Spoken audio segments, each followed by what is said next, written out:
Ok. Introdução. Agora vamos ver o que a gente faz. Matematicamente é muito exagerado. O tema não é ele novo, tá?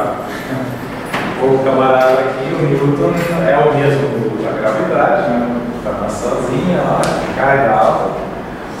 Já teve essas ideias alguns aninhos atrás. Então, o que ele pensou? Ele observou as coisas e ele pensou, se eu tenho um copo de prova, vocês podem imaginar um baralho de cartas. Eu coloco o baralho de cartas na mesa. Aí eu vou pegar com a mão a carta superior e eu vou aplicar uma força numa direção. O que vai acontecer?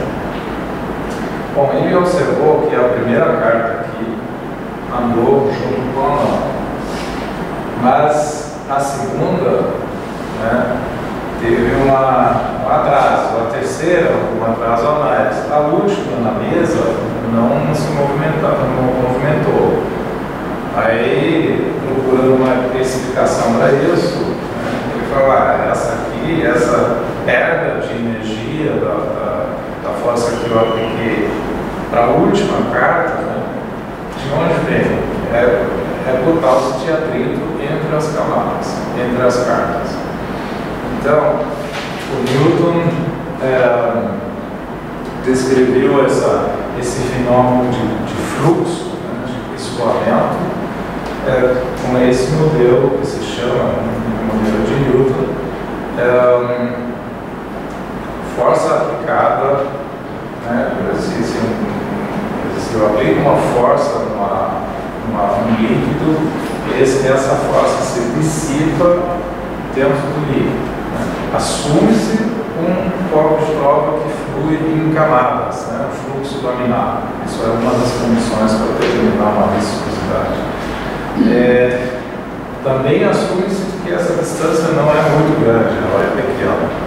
Se isso é o caso, né, a força aplicada aqui na superfície é proporcional da velocidade que resulta aqui na primeira camada, e o gradiente aqui vai até zero, e o gradiente vai ser um parâmetro bastante importante. Ok?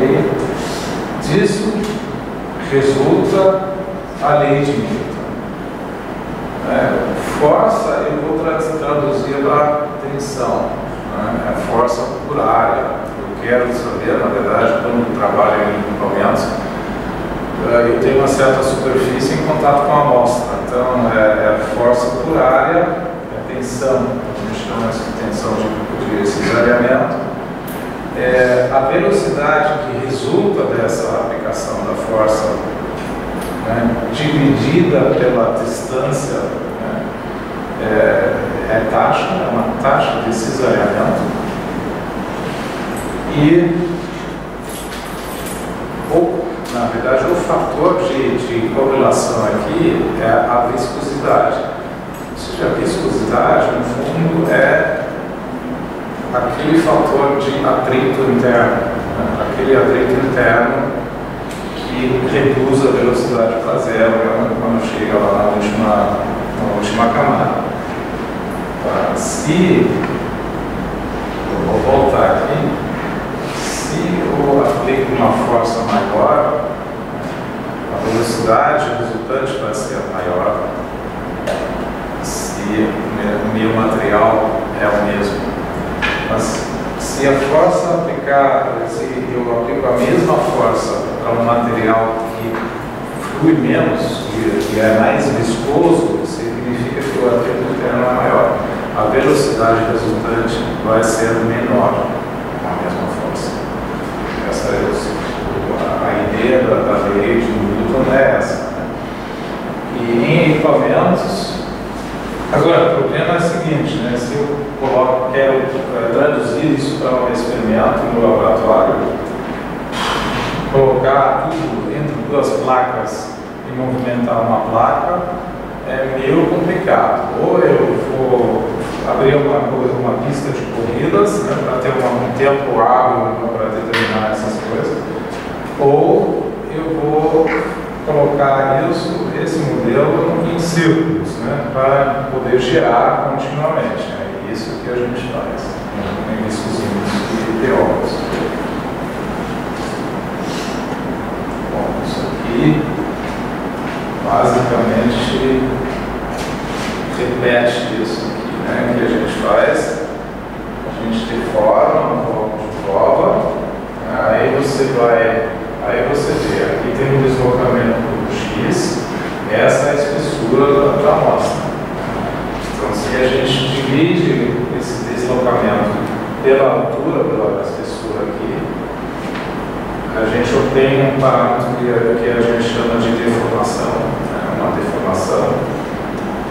E se eu não paro aqui, mas faço isso de forma contínua, essa deformação vai virar taxa de cisalhamento. A taxa de cisalhamento é velocidade dividida pela espessura. Ok.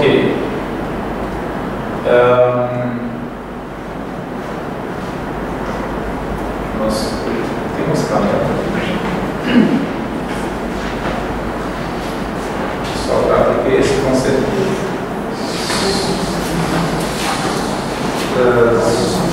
Só voltando para aquela bolinha. Dá uma olhada naquela bolinha aí que pulou. Aqui ficou chata agora.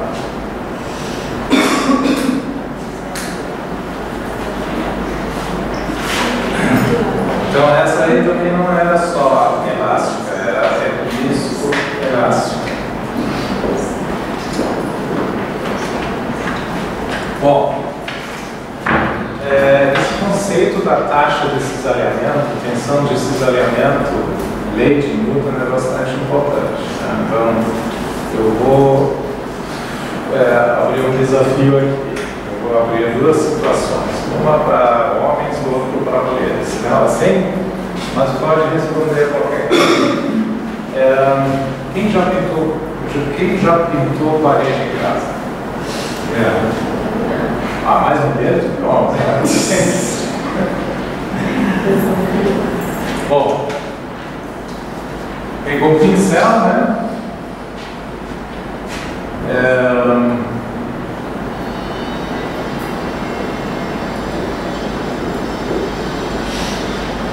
E aplicou uma faixa uma camada de tintas.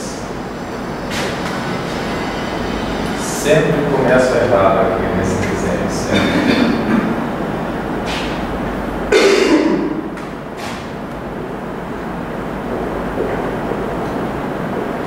Ok. Qual é a taxa de cisalhamento num processo de pintura? A fórmula está aqui.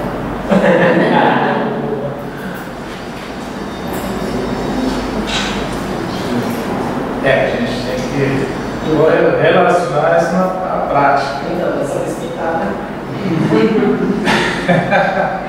O que a gente precisa para calcular uma taxa, determinar a taxa de cisalhamento?